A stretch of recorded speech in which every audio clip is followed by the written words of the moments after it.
My number one priority is to dismantle the disastrous deal with Iran. I would renegotiate trade agreements. The trade agreements are horrible. They're one-sided. I will outline reforms to add millions of new jobs and trillions in new wealth. The military is totally depleted. I mean, we have to rebuild our military. We have to do a lot of things.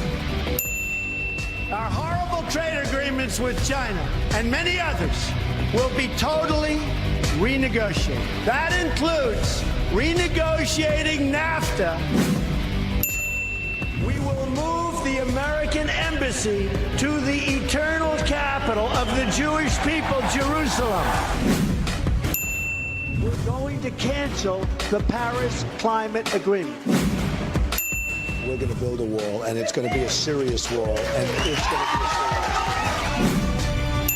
wall. We are going to appoint justices of the United States Supreme Court who will uphold our laws and our Constitution. American people are proud of the leadership this president has provided, how he's kept the promises that he made to the people of this country.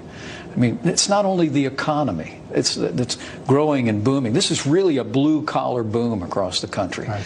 But since the first of this year, the American people saw President Trump take that military that we've rebuilt over the last 3 years and make America safer and make the world safer. I mean, it's remarkable to think that while the Democrats have been spending all their time on a partisan impeachment and the sham investigation, we've been rebuilding our military. We've been standing strong with our allies. We've been standing up to our enemies. We've taken the fight to radical Islamic terrorists on our terms, on their soil. Shortly, more than a year ago, we defeated the last inch of territory controlled by ISIS.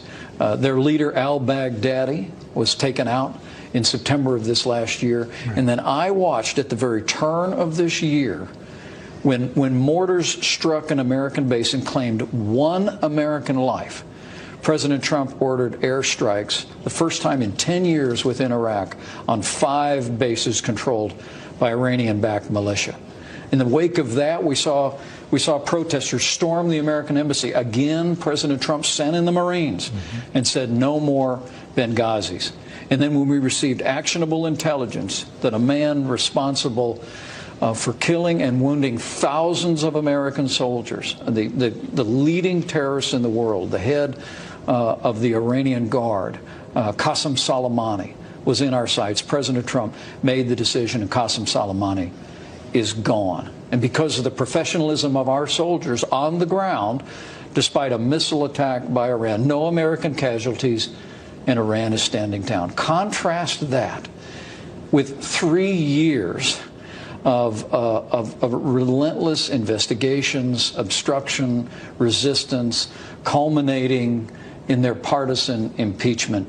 And it's what tells me that in this election year 2020, we're not only going to re-elect President Trump for 4 more years in the White House, but the American people are going to say enough is enough to these Democrats in Congress. They're going to re-elect a Republican Senate and put a Republican majority back in the House of Representatives.